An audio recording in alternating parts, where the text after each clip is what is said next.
Hey guys, welcome to my channel. Today I'm just going to go over how I wash and take care of my brushes. So we're going to take a little adventure down to my kitchen and see how I wash. I have so you can see, a lot of dirty brushes. I shampoo once a week on all my brushes, and then I use just different spot cleaners to spot clean throughout the week. So today I'm just going to go over how I clean them and take care of my brushes. So if you'd like to see how I clean and do everything with my brushes, then just keep watching. Alright, as you can see, we have a different setup today since I am filming from my kitchen. So I'm just going to start out with showing you how I set up for cleaning my brushes. So the first thing I'm going to do is get out the cups I'm going to use. I like to put a little bit of whatever solution I'm using to clean in water so that I'm not wasting a whole lot, and this is a lot easier. So my first cup is always my shampoo. I like to just use a gentle baby shampoo. That's going to be for all my natural hair brushes.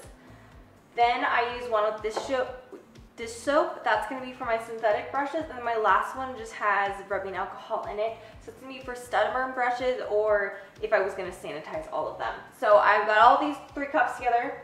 Then I have my brushes next. They're all dirty, so we got everything over here. And then I also set up a towel. I like to fold over the top just a couple times so that when I set my brushes down, they're going to lay at a slight angle. The one thing to remember with brushes is when they're wet, you never want to stick them upright because that's going to let the glue go into the ferrule. So they always want to be either horizontal or slightly facing downwards. So I put them on a towel facing slightly downward. So if you ever need your brushes dry in a hurry, you can always set them on the edge of the counter so they're going to get airflow all around them, but you're still not going to let any water into the ferrule. So now I'm just going to show you how I wash my brushes. So in regards to my cups, I'm just going to add a little bit of water to the one that has shampoo and also the one that has that dishwashing liquid. And then you can just either swirl them or take a spoon to mix it. So I'm going to start out with the natural hair brush and show you how to clean that. So what I'm going to want to do is just dip it lightly into my water. I don't want to dip really deep, just the very tip. All you want to dip is just the first little bit. You don't need to dip it all the way in, and you definitely don't want to get it anywhere close to the ferrule because again, that's where the glue's sitting and we don't want to mess that up. So then all I'm going to do is basically use the back of my hand to kind of do like little X's is what I like to do. And that's just going to kind of work the soap in. We're going to get it clean. And then we're going to quickly rinse. And we might have to do this a couple times because this has a little bit of color. So I want to use very cool water. Again, we're always being conscious of the glue in the ferrule. So we don't want to melt the glue either. So I'm just going to keep my brush angled downwards and just lightly rinse it. Again, trying not to get anything on the ferrule. As you can see, my brush isn't completely clean, so I'm just gonna dip it in one more time and repeat the process. So little X's, and then rinse. All right, so now I'm gonna show you what I do for the final step. I just gently reshape it with my fingers while it's still wet, and then we're just gonna go set it down on the towel and let it dry. And that's pretty much all you have to do because you're just gonna repeat the same steps. So I'm gonna show you one more with, this is a Sigma Tapered Kabuki. This is a synthetic brush. So instead of going into my normal soap, I'm going into my dishwashing liquid.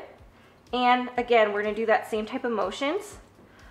This brush is quite thick. So one thing you can do if you're having issues with these type of brushes is I like to use my fingers to add some texture, because then you're gonna really be able to get into it. These ones you usually have to wash twice before the water's running clear.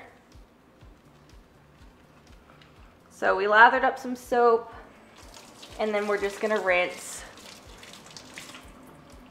Again, I'm using just kind of cool, coldish water, and this actually came clean pretty well.